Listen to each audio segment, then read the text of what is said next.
Hello and welcome to this review of Gibson Vineyards Cream Sherry. 18% alcohol, oh boy, from, it's pretty strong, from California. Gibson Vineyards, an old company, which today is owned by a group of vintners in California. They do a lot of different wines, so that's how the ownership has come down today. But it was started by a man named Mr. Gibson in California way back. Goes back over 100 years, actually. Sanger, California. I bought this at Mathern's. They had 3 bottles. They had the port, the sherry, and the cream sherry, $8.99 a bottle. I thought that was a good deal. This is not even listed on their website. They just list sherry, and they say it's part of their dessert wine portfolio, and they don't say much else about it. So it's obviously not one of their mainline products. But when you get a company like Taylor in New York, Taylor Wine, cream sherry is one of their biggies. And I guess the most famous would be the Harvey's Solera Sherry V Bristol Cream, by appointment to Her Majesty Queen Elizabeth II, sherry suppliers of Jerez, Spain. I gotta chill this because it says best served chilled, and when the Harvey's turns blue, it's ready. But when I had this years ago, I had it at room temperature and it was dynamite. But I'm gonna go by what they say, chilled, 17.5. Served chilled in a wine glass over ice with a slice of orange. Or over ice. Oh, good. I'm gonna have it without any ice. Blue bottle. All right, but that's another wine from another time, from 1882. So Gibson's not too commonly seen in the east of the Mississippi River, I imagine, but Mathern's did get a supply. I figured I'd go ahead and get it. Dornex has been selling it for years. I had a bad experience with their I think it was their Marsala, and they also have a Madeira, but the Marsala was rancid. And then I told the guy later at the store, and he was like, well, most people use that for cooking. I couldn't understand what that had to do with being rancid, but anyway, I poured it out on camera. I think it's still posted. Wasn't about to drink that. I made that mistake with some beers that were obviously turned, and I paid a serious price. But these are fresh bottles. That's mahogany. It's a dark brown mahogany. You can see that. I don't know what else to say about it. There isn't much else to say about it. This is the first video review for this product in the world. Nice green bottle. I imagine it's aged in oak wine barrels, but that's all I know, okay? Nice setup here with this sherries in America usually fortified with brandy, but they don't necessarily have to be. But that's why they 18%. Nice slow drip alcohol legs. It's a very slow drip, and they're not necessarily uniform. So interesting there. May not be able to see that on the video. One thing, the appearance on camera seems to be the same as in real life. A lot of times if you look at a video, the beer or wine or liquor will be darker on video than in real life. This one seems to be the same. All right, nose.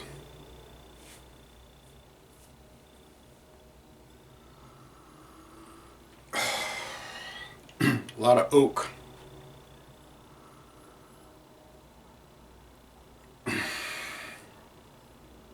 Which I would assume is white oak. I guess distillers and wineries use white oak because it's kind of neutral flavor. I don't know what live oak or water swamp oak would be like, but oh, there's probably people out there using those to make exotic whiskeys and whatever.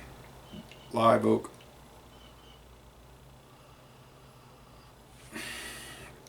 Somewhat of a nutty nose, a golden raisin,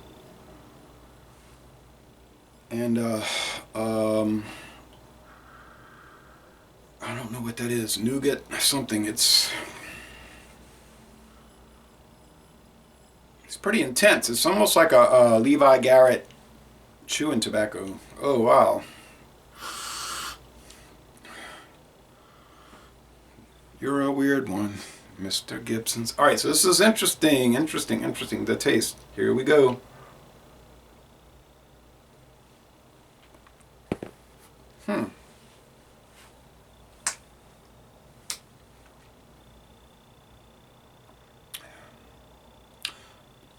Unexpected.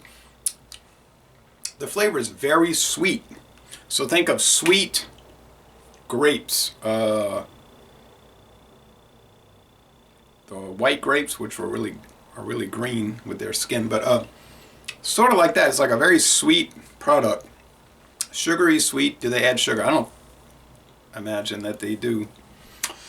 So if you're into sweet wines as opposed to dry, this could be one for you because it's sweet. The finish is tipped over into the sweet side, not overly sweet or anything like that, but it's sweet.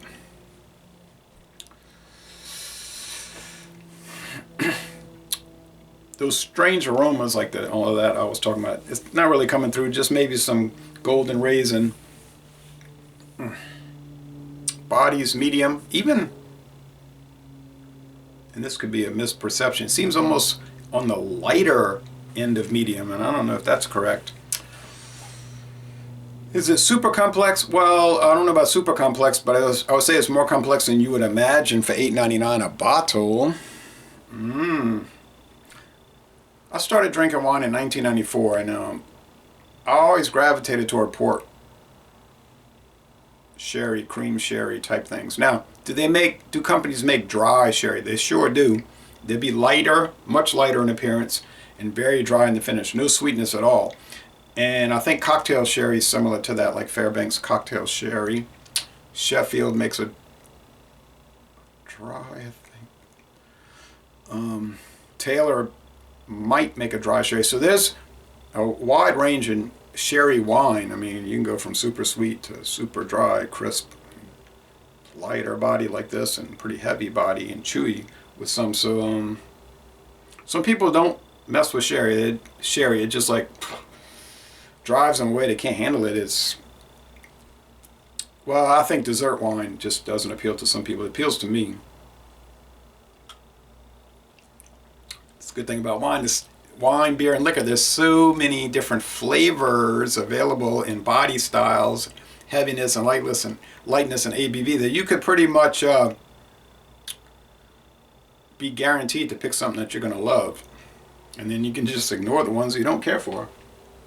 You don't have to get on the internet talking about how bad they are. And I've seen people do reviews, especially for beer, talking about, oh, I'm going to give this beer a low score because it's just not for me. And I'll say to myself, well, a lot of things are just not for me either. But I wouldn't give them a bad score when the quality level is obviously pretty high. And they'll even talk about it in the video. Well, it is well made, I think, but it's just not for me. I don't like the style. I give it a low score. I can't get over that. I wouldn't dream of giving this a low score. I think it's dynamite. It's so much different than the standard sherry that they produce. There's almost like there's no relationship between the two. That standard sherry, which I really liked, and I enjoyed drinking about 2 or 3 ounces with every dinner around noon, 11:30 to noon, when I was off for work. You know, obviously at work I'm not going to drink sherry, but I'll drink usually coffee with lunch. You say coffee? That's strange. Well, I'm strange. When you're a stranger. That one, the regular one that just say sherry, that one is strong, pretty boozy in the flavor, like it just screams high alcohol, not in a bad way, but it's there. It's giving you some alerts. It's the full 18% in the flavor, 36 proof. This one is demure relative to the other one. And the other one had a chewy body and a pretty intense presentation, and I mean, it kind of interfered with the food in the sense that it just sort of overrode everything. And you'll find yourself not sipping in along with the food, and I would eat my food, and then I noticed that most of the glass was still there, and then I would sip it down. This one I think would pair better. Now, I mean, I'm not saying sherry is really pairable with food. These are mostly after dinner drinks. But in my case, I just drank 2 or 3 ounces of wine each day. That's my juice. So it's not going to be like I'm going to do a table wine with food and then a aperitif after, you know, and all of that. No. I'm not too particular anyway about that. So I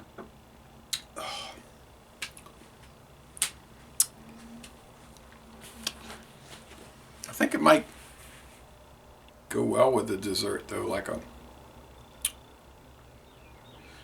rum cake or a cream cheese type of thing with some fancy topping or something. Oh yeah, this is great. Great. I didn't know what I was going to expect because I had no descriptor. There's nothing there. Just sold. Buy it or don't buy it. There is a story, if you look on the website, if you're interested, about the bird. All their wines have a bird. And it has something to do with Gibson and how he had one of the largest exotic bird collections, private, live, not stuffed, live bird, exotic bird collections in the world. So they've kept that kind of theme going with their bottles. Anyway, great product. If this isn't a 95, they don't make 95 out of 100 wines. I'm serious. You say, nah, you're crazy. $8.99 a bottle and you're going to score it at 95. Well, hey, that's the benefit of trying things out because it's a lot, and I mean a lot, of jewels in the rough. A lot of things that you just ignore because you say, that thing, it's at the bottom shelf. I ain't messing with it. But you don't know until you try it. And I tried it, and now I know. I know. Like John Lennon said, I found out. And I did find out. This is a great product. Keep up the great work. Gibson, now we need your table wine, which means in America wines that are less than 14%. I'll try them. Heck, why not? We have 3 winners out of 3 chances. The port, the sherry, the cream sherry. I'm not even going to count that Marsala. I didn't really regard it as a true review because the thing was obviously rancid. That store over there, they have a bad habit of leaving stuff on the shelf forever. It's risky. And I've had German beers from there that were just monstrously old. And one made me very ill. On the flip side of that, you can find some things like one time the Fuller's Vintage Ale from London, England, that was, I was looking and they had like 2011, 10, 9, 8, 7. I said, well, sometimes it works out. And sometimes it doesn't. All right, so Laissez les Bon Tourmalet, a fabulous sherry, cream sherry from Gibson Vineyards of California. And I'm going to end this review by saying you should go to Gibson Vineyards and visit their winery, and they offer tours and all of that. And I think you'll love it. I know I would.